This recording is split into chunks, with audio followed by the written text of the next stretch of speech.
ካንቺ ጋር ስሆን ደስታ ይሰማኛል። እነዚህን በጣም ለናፈቋችሁ ሰዎች ወይ በቴክስት ወይ በድምፅ ደውሉና ንገሯቸው። የሚለው ናፍቀኸኛል ነው። ሁሉ ጊዜ የምናውቀው ቃል I miss you ነው። ናፍቀሽኛል፣ ናፍቀኸኛል። I miss you. So you have to change this one. እስቲ በሚያምሩ ኤክስፕሬሽኖችን ወይ ደግሞ እንቀይራቸው ነው። alright የመጀመሪያው ለምሳሌ ውል አልከኝ እኮ ወይ ደግሞ like ታወስከኝ፣ ትዝ አልከኝ፣ ትዝ አልሽኝ ምናምን ላል አይደል? You can use this one. You crossed my mind. እስቲ በሉት you crossed my mind። ሁለተኛው I wish you were here ይላል።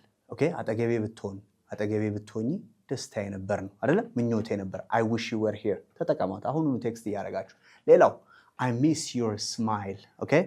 You can say like የናፈቃችሁን ነገር እዛ ጋር ማስገባት ትችላላችሁ. But you can say I miss your smile. Okay? The other one is I yearn for you ይላል። This one has got like crave የምታረጉት ነገር የለም? የሚርባችሁ ነገር የለም? ሰው የሚርባል አይደል? So I yearn for you is like I wish you were here እንደማለት ነው። ሌላኛው ካንቺ ጋር ስሆን ደስታ ይሰማኛል የሚለው ዘፈን ትዝ ይላችኋል? I wish you were here or I love being around you. Okay?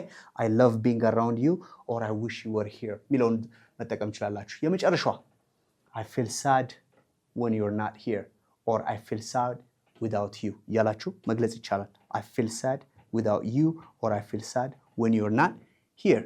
Use these things. Text it, all right? If you miss me, text me too. I will reply. Good day. Bye-bye.